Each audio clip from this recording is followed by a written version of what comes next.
কৃষি বার্তার বিভিন্ন পর্বে আমরা ভার্মি কম্পোস্টের ওপর প্রতিবেদন আপনাদের দেখিয়েছি। ভার্মি কম্পোস্ট কিভাবে তৈরি করা হয় বা সেটা জমিতে ব্যবহার করলে ফলনের পাশাপাশি জমির স্বাস্থ্য কতটা বজায় থাকে সেই সম্পর্কিত বেশ কিছু তথ্য নিয়ে আজ আপনাদের সঙ্গে আমি দেবস্মিতা। কৃষি বার্তায় আপনাদের সকলকে জানাই স্বাগত। বর্তমানে আমি দক্ষিণবঙ্গের গণ্ডি ছাড়িয়ে চলে এসেছি উত্তরবঙ্গে এবং দাঁড়িয়ে রয়েছি উত্তরবঙ্গ কৃষি বিশ্ববিদ্যালয়ের ভার্মি কম্পোস্ট ইউনিটে। এবং আমার পিছনে আপনারা দেখতে পাচ্ছেন এখানে কিন্তু বেশ কিছুটা এরিয়া জুড়ে ভার্মি কম্পোস্ট তৈরি করা হচ্ছে। কিভাবে একজন কৃষক ভার্মি কম্পোস্ট তৈরি করতে পারবেন বা এখানে কি পদ্ধতি অবলম্বন করা হচ্ছে সেটা জানতে আজ আমরা আমাদের সঙ্গে পেয়ে গেছি উত্তরবঙ্গ কৃষি বিশ্ববিদ্যালয়ের অ্যাগ্রোনমি বিভাগের অধ্যাপক ডক্টর পার্থসারথী পাত্র স্যারকে।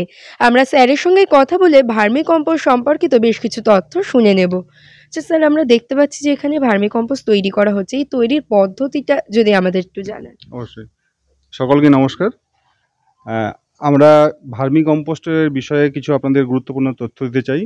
আমাদের কৃষক বন্ধুরা সকলেই জমিতে অল্প বিস্তর জৈব সার ব্যবহার করেন, কিন্তু সেই জৈব সারকে আরও কীভাবে সুন্দরভাবে আরও উন্নতভাবে সারে পরিণত করা যায় তারই একটা উদাহরণ হলো ভার্মি কম্পোস্ট বা কেঁচো সার বলি আমরা বাংলাতে। সেই কেঁচো সার তৈরির ক্ষেত্রে আমরা আমাদের বাড়ির আশপাশের যে আবর্জনাগুলো আছে সেগুলো আমরা ব্যবহার করতে পারি, ধানের খড় ব্যবহার করতে পারি, কচুরিপানা ব্যবহার করতে পারি, এমনকি আমরা কলা গাছের যে পাতা এবং কাণ্ড সেটাকেও আমরা কিন্তু চপিং করে মানে ছোটো ছোটো টুকরো করে আমরা কিন্তু কম্পোস্টিংয়ে ব্যবহার করতে পারি। তো ভার্মি কম্পোস্টের ক্ষেত্রে মানে কেঁচো সারের ক্ষেত্রে কিছু কিছু ব্যাপারগুলো আছে আমাদের মাথায় রাখতে হবে, যেমন আমরা জৈব পদার্থ ব্যবহার করব এবং কি করব না। আমরা যে কোনো ধরনের জৈব বস্তু ব্যবহার করতে পারি, কিন্তু আমাদের মাথায় রাখতে হবে যেসব জৈব বস্তুগুলো একটু টক জাতীয় মানে অ্যাসিড ফর্ম করে, যেমন আপনার টমেটোর খোসা বা লেবুর খোসা, এগুলো আমরা ব্যবহার করব না। আর উগ্র গন্ধযুক্ত যেগুলো শাক সবজির খোসা থাকে, যেমন লঙ্কা, পেঁয়াজ, রসুন, আদা, এগুলো কিন্তু আমরা ব্যবহার করব না। বাকি কিন্তু আমরা যে কোনো জৈব বস্তু কিন্তু আমরা ব্যবহার করতে পারি, আমরা সেখান থেকে উৎকৃষ্ট মানের কেঁচো সার তৈরি করতে পারবো। এই কেঁচো সার কিন্তু আমাদের যে জৈব সার বা গোবর সার যে আমরা বলি তার থেকে কিন্তু অনেক বেশি গুণগত দিক দিয়ে অনেক বেশি সমৃদ্ধ। কেন সমৃদ্ধ? আমরা এখানে যে কেঁচোগুলো ব্যবহার করি আপনারা জানেন যে মূলত আমরা আইসেনিয়া ফয়টিরা বলে একটা কেঁচোর প্রজাতি আছে, সেটাই আমরা ব্যবহার করি এই জৈব কেঁচো সার তৈরির ক্ষেত্রে। তো আমরা এখানে গোবর দিয়েই আমরা কেঁচো সারটা তৈরি করছি, যেহেতু আমাদের এখানে সাফিসিয়েন্ট আমরা কলা পাই না এই সময়, কলা গাছ বা কচুরিপানার অভাবে আমরা কিন্তু গোবর দিয়েই সাধারণত গোবর এবং খড় দিয়ে আমরা এটা তৈরি করি।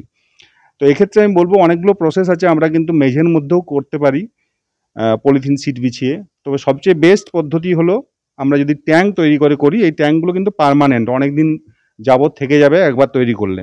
ইনিশিয়ালি হয়তো প্রথমত একটু খরচ বেশি হবে, কিন্তু অনেক দিন ধরে আমরা এই ট্যাঙ্কগুলোকে ব্যবহার করতে পারবো এবং সেখান থেকে আমরা কেঁচো সার তৈরি করতে পারবো। তো এই ট্যাঙ্কে আমরা নিচে সবচেয়ে নিচে দেবো একটা কেঁচোর বিছানা বলা হয়, যেখানে আমরা নরম জাতীয় যে পাতাগুলো হয়, যেমন আপনার কচুরিপানা বা মাইকেনিয়া বা আমরা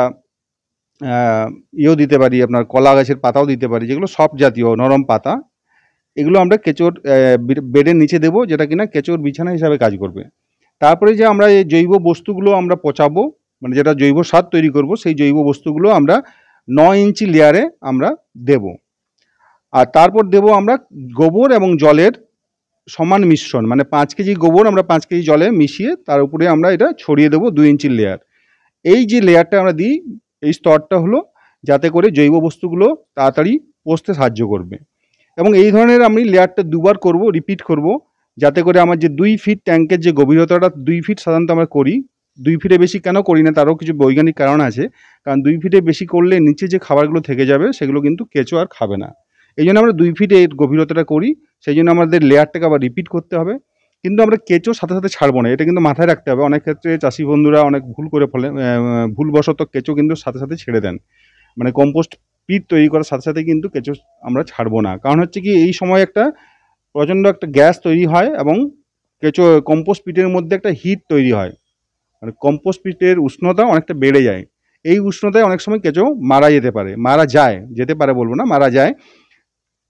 তো সেই জন্য যতক্ষণ না পার্সিয়ালি মানে আংশিক পচন হবে এইসব জৈব বস্তুর, আমরা কিন্তু কেঁচোটা ছাড়বো না। কেঁচোটা আমরা মোটামুটি 24 থেকে 30 দিনের মাথায় আমরা কেঁচোটা, এই যে কম্পোস্ট পিট তৈরি হয়েছে তার মধ্যে আমরা কেঁচোটা ছাড়বো। এই ছাড়ার পরে কিন্তু কেঁচো খাওয়া শুরু করতে করতে একটা সময় আসবে যখন কিন্তু পুরো জৈব বস্তু তারা খেয়ে তাদের মল হিসাবে ত্যাগ করবে। এই মলটাই অ্যাকচুয়ালি জৈব সার, মানে কেঁচো সার হিসাবে আমরা ব্যবহার করি। তো মূলত আমাদের গ্রীষ্মকালীন আমাদের ৭০ থেকে ৭৫ দিন সময় লাগে একটা পিট থেকে ফাইনাল কেঁচো সার তৈরির ক্ষেত্রে। আর শীতকালে আমাদের সময়টা একটু বেশি লাগে, এবং কিছু কিছু সতর্কতা আমাদের অবলম্বন করতে হবে যখন আমরা জৈব সার তৈরি করব কেঁচো দিয়ে। সেগুলো কি কি, যেমন আমাদের ময়েশ্চার লেভেলটাকে আমাদের মাঝে মাঝে দেখতে হবে। সেই জন্য আমরা উপরে ভিজে চটের বস্তা দিয়ে ঢেকে দিই আমরা উপরের লেয়ারটা। যখনই দেখবো চটের বস্তাটা শুকনো হয়ে গেছে, তার মানে বুঝবো আমরা কিন্তু এখানে আর্দ্রতার অভাব রয়েছে। তখন আমরা কিন্তু জল আমরা স্প্রে করে দেবো স্প্রিংকলার দিয়ে, যাতে করে ময়েশ্চারটা ঠিক থাকে। এবং মাঝে মাঝে আমরা কিন্তু কোদাল বা বেলচা দিয়ে একবার করে টার্ন করে দেবো, মানে নিচ থেকে উপর করে দেবো, যাতে করে এয়ারেশনটা ঠিকঠাক থাকে।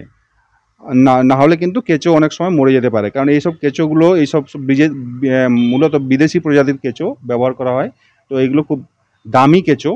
এই কেঁচোও কিন্তু আমরা পরবর্তীকালে বিক্রি করে আমরা কিন্তু একটা ভালো রকমের টাকা আমরা উপার্জন করতে পারবো, অর্থ উপার্জন করতে পারবো। সেই জন্য এই কেঁচোগুলো যাতে মারা না যায় সেদিকেও আমাদের নজর রাখতে হবে। তো এইভাবে আমাদের ৭৫ দিনের মাথায় ৮০ দিনের মাথায় আমরা ফাইনাল কেঁচো সারটা আমরা পেয়ে যাব। সেটা কিনা আমরা এইখান থেকে তুলে আমরা নিচের মধ্যে ফ্লোরের মধ্যে রাখি কিছুদিন শুকনো করার জন্য, ময়েশ্চারটা যাতে কমে যায়।